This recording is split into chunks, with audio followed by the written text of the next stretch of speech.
Hey friends, Christy here with Little Roots Ranch, and today I wanted to do a quick video and talk about the canning side of the farm.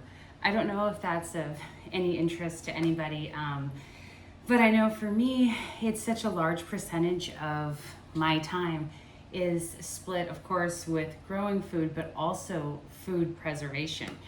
And that's something that's really, really important to me because I spend so much time and love and thought growing vegetables without the use of like harsh agricultural chemicals or anything like that. And so I want to be able to eat that year round and enjoy it. And of course, unfortunately, not a lot of things save, or nothing really saves by itself. I guess maybe winter squash. But so I do food preservation. And so I want to just give you a little tiny tour. Now, a quick thing to note is that my house is tiny, 900 square feet. And I would love to have like a whole canning kitchen and a whole like area, but I don't. My kitchen is really tiny. I can see like my whole house from like where I'm standing right now. So I obviously make do with what I have. And so that's pretty much this rack. And this rack has a lot that it needs to hold. So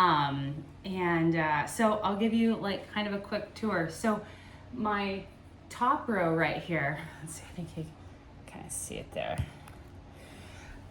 My top row here is supposed to be all vegetables. Now I did an excellent job of eating most of my vegetables during last year because I like this rack to be empty come spring, summer, and then full going into like fall, winter.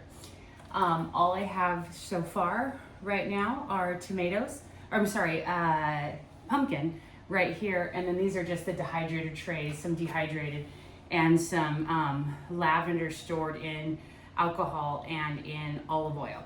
But basically, I've got a whole big opening for vegetables, which is okay because I need to can carrots and all that, potatoes and all that other stuff. Then the next row here is always my favorite, and that's the dehydrated row.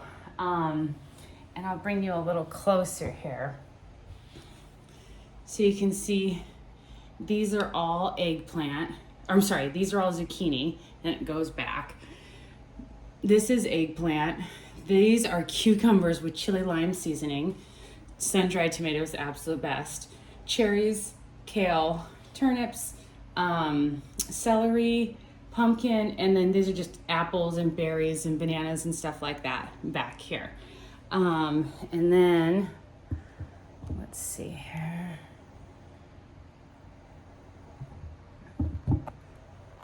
Oh, not doing very good at this.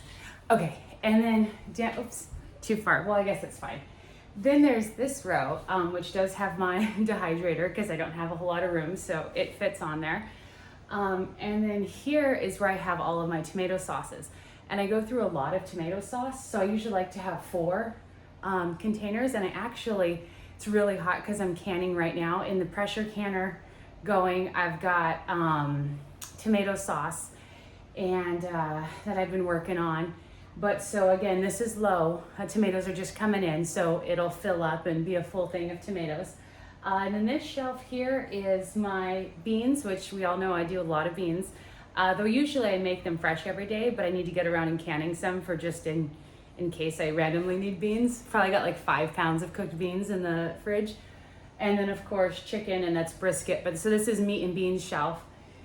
Down here, I've got like miscellaneous, which is I've got plum sauce, plum barbecue, rhubarb barbecue. This is apple cider. Back there is plum stuff for like oatmeal. These are just plums canned with different like one's spiced and one's with orange, and then cranberry sauce for like Thanksgiving. And then over here are all of my pickled items. So these are dilly beans. These are cowboy candy. Cowboy candy is my absolute favorite. Pickled beets. And then over here, I've got bread and butter pickles, regular dill pickles, as well as way too much dill relish. I've got enough, you see the ones double stacked back here, those are all dill relish. I've got way too much dill relish. And then the bottom shelf, let's see here. These are all of my jams, jellies, butters, and then apparently applesauce. And so I always make way too much jam and butter. And so this year I'm like, Christy, you are not making any apple butter, any butters at all. I kind of want to make pumpkin butter, but we'll see. No jams or anything. You have way too much. But that's what these are. This is pumpkin butter. Actually, both of these are apple butter. Sorry, both of these are apple butter, the 2 layers. This is apple jelly. And all of this stuff has come from my garden, farm, whatever, or a friend's tree or something like that.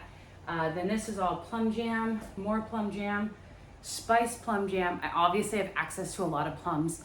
And then these are jams that people have given me. I think there's like a quince jam, a rose jam, plum jam, fig jam, and another kind of jam. And then over here I've got a couple apple pie quarts, and then all over there is applesauce, both regular and spiced. So I just kind of wanted to show you, and also have a record on it for me, but kind of show you what I've got going on. I don't know if I'm late or not to canning season. I think I am, but I also have gardening season, so it's hard to like balance both because I can't be inside and outside at the same time, though I wish I could. So like I said, I've been the dehydrator is not going right now. I need to put some eggplant in it. I do have my pressure canner going. It's venting right now. It's almost ready. And so then I'll go ahead and it's tomato sauce. So then I'll pressure can it for 35 minutes. I've got in my living room, my potatoes and my garlic drying, and I've got fridge pickles in the fridge, and I've got lots of produce out. I'm gonna be starting doing a lot of carrots and canning those. And it's just trying to store everything. The freezers are getting jam-packed with strawberries and different veggies and stuff like that. I try and do a combination of canning, dehydrating, and freezing. But yeah, so I hope that was interesting. And if you want more content on canning or food preservation, let me know. It's definitely something that I'm as passionate about as gardening. And yeah, well, time for me to go pressure can my sauce. See you later. Bye.